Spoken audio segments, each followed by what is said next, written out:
Miriam Greenberg. Her book, In the Volcano's Mouth, won the 2015 Agnes Lynch Sterrett Prize from the University of Pittsburgh Press. She's also the author of 2 chapbooks, one of them All Night in the New Country from our own 16 Rivers Press, and the second Packed Blood Fever Grass from Ricochet Editions. Her honors include fellowships from the NEA, the Provincetown Fine Arts Work Center, the Poetry Foundation, and as I mentioned, she's currently a fellow at the Dobie Foundation. Miriam Greenberg.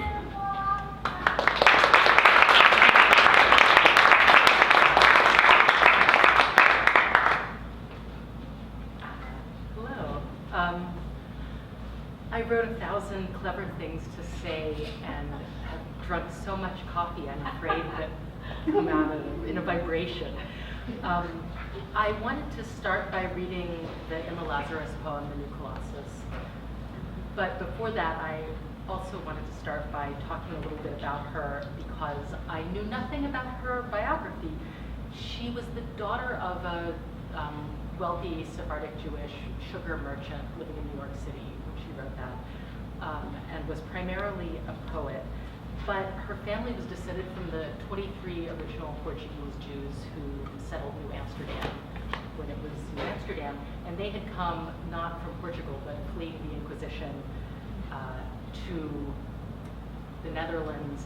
And then when the Netherlands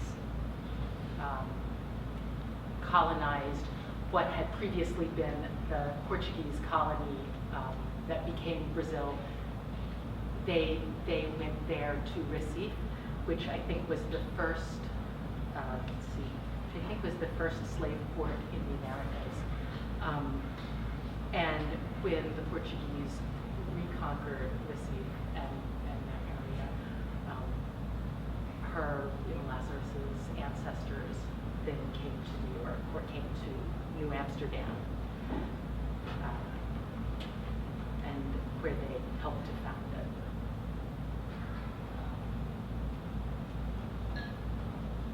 I'll omit the asterisks that our president has recently added to this.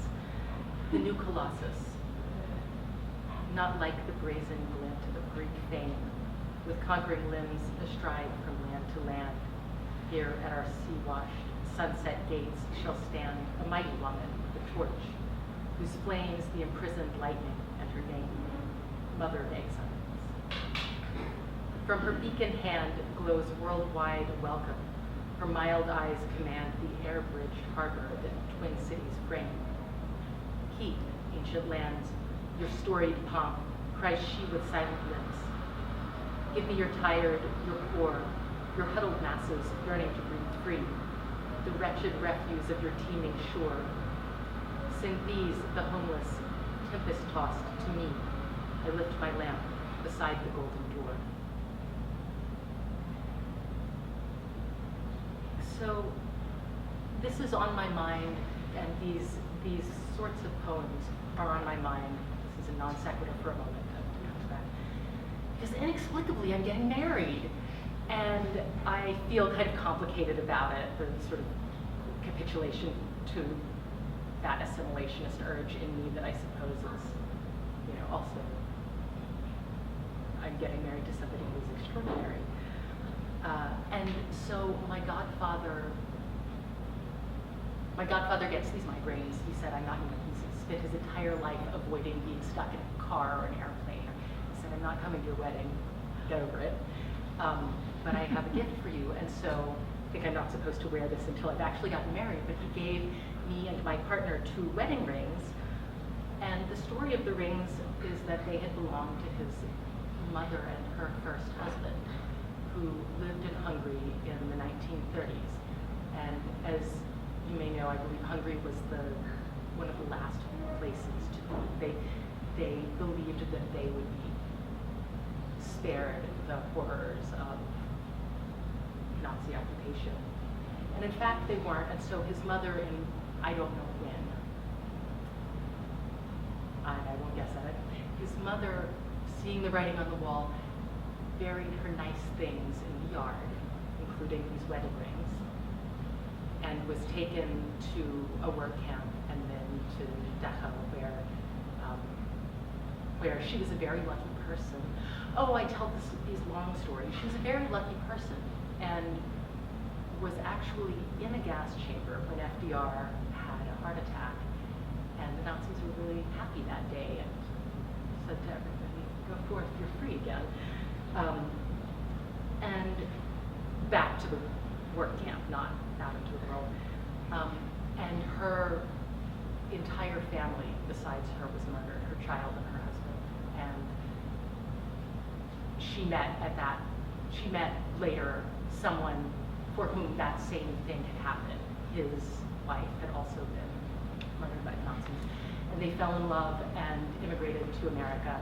And her brother, my godfather's uncle, went back to Hungary, where the nice family who was living in the house that had once been his let him rent a room, and he dug up all their valuables from the yard, including these beautiful rings. And the uncle brought them to America when he went after the Hungarian Revolution, and they went back to Magda Markovich and then to my godfather. And then, this is actually a fitting addendum for him, but not for her. And then I took them to a jeweler to be resized a couple weeks ago. And he was just an extraordinarily wonderful weirdo. And as he was leaving, or as we were saying our goodbyes, he gave to me a really large bag of peyote. I have nothing to say about that yet, but if I read you again, if you invite me back, I'll report back. So I'd like to read the Philip Levine poem, The Mercy. The ship that took my mother to Ellis Island 83 years ago was named The Mercy. She remembers trying to eat a banana without first peeling it, and seeing her first orange in the hands of a young Scot, a seaman who gave her a bite and wiped her mouth for her with a red bandana, and taught her the word orange, saying it patiently over and over. A long autumn voyage, the days darkening, the black waters calling as night came on. Then nothing, as far as her eyes could see, and space without limit, rushing off to the corners of creation. She prayed in Russian and Yiddish to find her family in New York. Prayers unheard or misunderstood, or perhaps ignored by all the powers that swept the waves of darkness before she woke, that kept the Mercy afloat, while smallpox raged among the passengers and crew, until the dead were buried at sea, with strange prayers in a tongue she could not fathom. The Mercy, I read on the yellowing pages of the book I located in a windowless room of the library on 42nd Street, set 31 days offshore in quarantine before the passengers disembarked. There, a story ends. Other ships arrived. Tancred out of Glasgow, the Neptune, registered as Danish. Umberto IV. The list goes on for pages. November gives way to winter. The sea pounds this alien shore. Italian miners from Piedmont dig under towns in western Pennsylvania, only to rediscover the same nightmare they left at home. A 9-year-old girl travels all night by train with one suitcase and an orange. She learns that mercy is something you can eat again and again, while the juice spills over your chin. You can wipe it away with the back of your hands, and you can never get enough.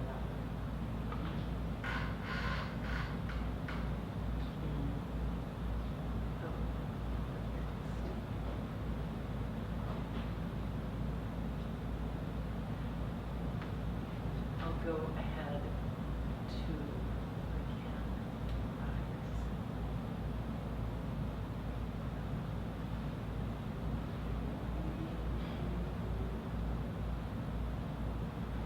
I might have more to say, but I think I can't say it quite well on account of the coffee and the complexity of the way I wanted to say something, and instead I'll include this footnote of what I meant to say about the useful tool that is the permeability of whiteness as it includes and excludes. conferring power only as long as it is useful to have a henchman. But that is not quite so well articulated. I'd like to read next Dear White America by Denez Smith. I've left Earth in search of darker planets, a solar system revolving too near a black hole. I've left in search of a new God. I do not trust the God you have given us. My grandmother's hallelujah is only outdone by the fear she nurses every time the blood-fat summer swallows another child who used to sing in the choir. Take your God back. Those songs are beautiful, his miracles are inconsistent.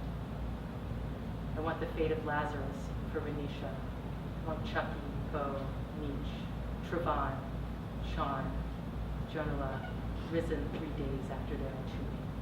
Their ghost, regifted flesh and blood, their flesh and blood regifted their children. I've left Earth.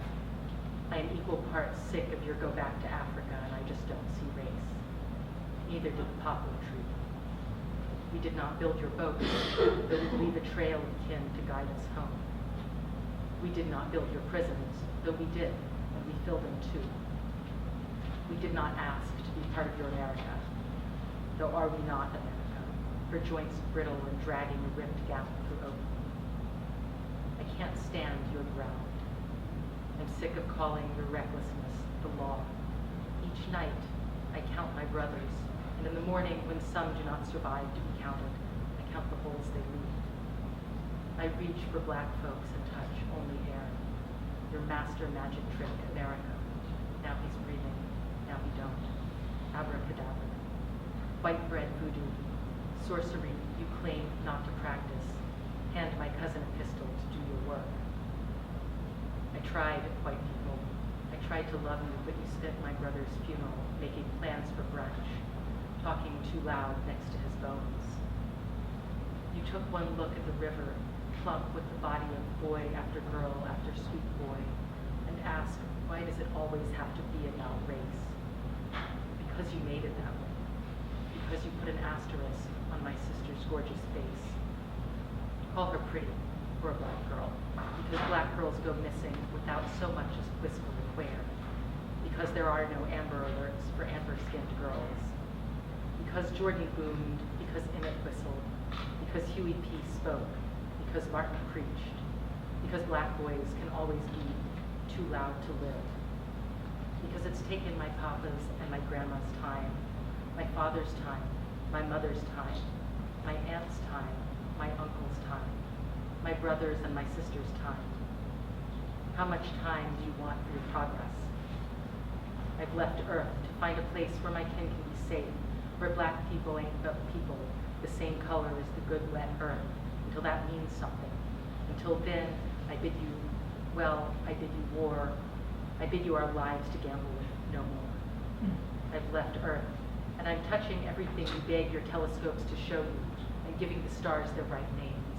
In this life, this new story and history you cannot steal or sell, or cast overboard, or hang, or beat, or drown, or own, or redline, or shackle, or silence, or cheat, or choke, or cover up, or jail, or shoot, or jail, or shoot, or jail, or shoot, or ruin this. If only this one is ours.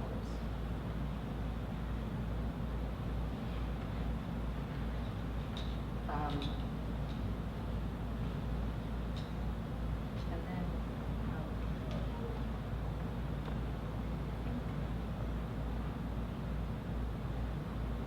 I'd like then to read also and in concert the poem American Towns by Laura Dodd.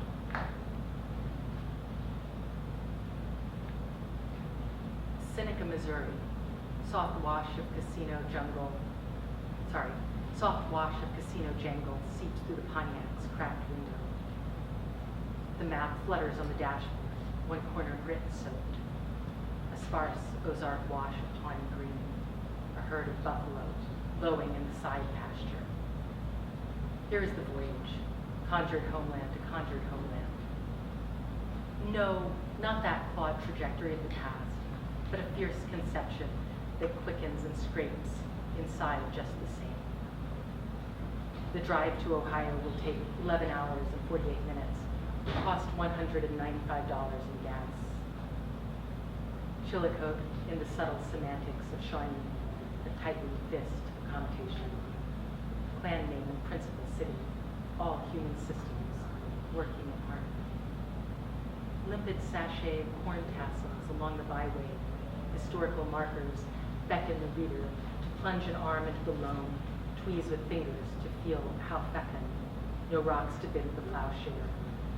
What heirloom fields of Shawnee corn hum under the crust besides the carpet of burned council houses. August wheeze of Bad Axe Creek, drought thrusts large boulders jutting up, waist high, deep grooves in the center for grinding corn. What is owed grits in the corners of the mouth. The plaque on the museum door in Xenia extols a Revolutionary War hero. The ground on which this council house stands is unstained with blood, and as pure as my heart, which wishes for nothing so much as peace and brotherly love, says the plaque. Summer school kids mill around the museum. The teacher introduces the panel of tribal council members as remnants of the once great Shawnee tribe. Listless murmurs of pencils across paper. In the front room, a volunteer curator leans over a diorama, anxious to capture the real story of a Revolutionary War camp. He stipples paint onto the sandy ground, simulating the gore of a military flogging, points with the paintbrush to the next room where 53 letters from 1783 broker captive trades with the Delaware and Shawnee. Wan shades of ink from blanched olive to cornflower, blotted in the rough or refined sway of long dead hands, each one made filing by the promise of whiskey. Leaving Xenia that evening on an old Shawnee trade route, retraced in concrete, Monlutha's town, Wakapaneta, Blue Jackets town, Nakachak, Wapatomica, Xenia, the influence of the pollen on the form of the fruit. I want my ink to bellow. Where is this ground, unstained with blood?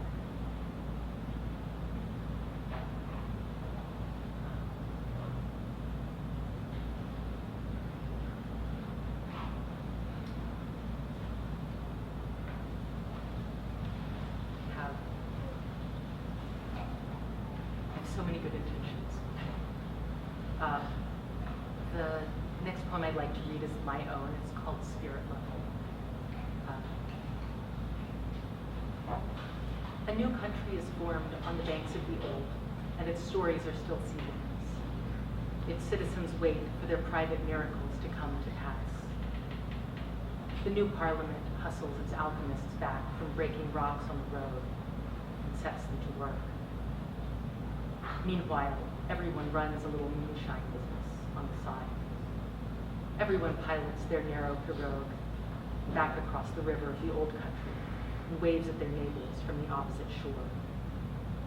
How dim the light of the air, they think, how mud-colored the chickens. The threadbare river runs thick with its tapestry of algae, fit only for snakes. The parliament spends days sucking on the devil's nipple, their hair white as the ash of burned dockets, as the sun-bleached and sun-pocked bones of horse. Emigre punks take dust baths in the alleys. A man who sold sea sponges all his life boards up his windows. The scarlet ibis he keeps in a cage and speaks with all day from his desk dies abruptly in sorrow. The elderly who haven't taken leave of certainty since their time converting unbelievers long ago gather on the cathedral steps to brandish placards of the face of heaven. The young are burning up their identity cards, stirring small fires set on the sidewalk with sticks. The trees are golden, canaries still, the spirit level for the foothills of revolution. It is as if the miraculous has suddenly. Don't let us give up hope. Let us call desire a kingdom, and naivete the root of all being. Let us call America matriarch brawling in moonlight, gutter blessing, vast mesa swooning possibility, violent old umbilical fiction. Wounded badger, rabid, fretfully quill porcupine, sweet brown muzzle of a stray. Endless orchard of rotten jubilees. Render equally caliber and song, quiver us with mercy and forgiveness. When the powerful arrow us with wreck, let us area ourselves unbound. Let us sing the rose inside out, eagle ourselves into hymns and hymnal ourselves into clover, prairie, rocket's red glare, flag triangle from a soldier's casket. Lord, don't let us anthem ourselves with stripes and handcuffs, welts and beautiful cages. Lord, let us pledge allegiance to the meek, reject the bomb, the bombast, the language of tyrant, the compendium of invective pleading one nation. Let us river out, indivisible. Let us yellow spindrift and chickadee. Let us aloe on from sea to shining. Let us pray for a promise unshackled. Let's have faith in these zigzagging brambles. God bless the mule, the plow, the molecules in my fingertips as I write this line, the millennia slumbering inside the small dot at the end of this sentence. The histories buried in my saying, the slow, painful cottoning to justice. Let us rewrite our own carnal memoirs without suspended habeas corpus. Let us perpetually immigrate, our visas printed on buffalo hides, our ID cards etched into the eye socket of an antelope skull. Let us praise you alike in the bluest eye and in storm cloud. Thank you so much.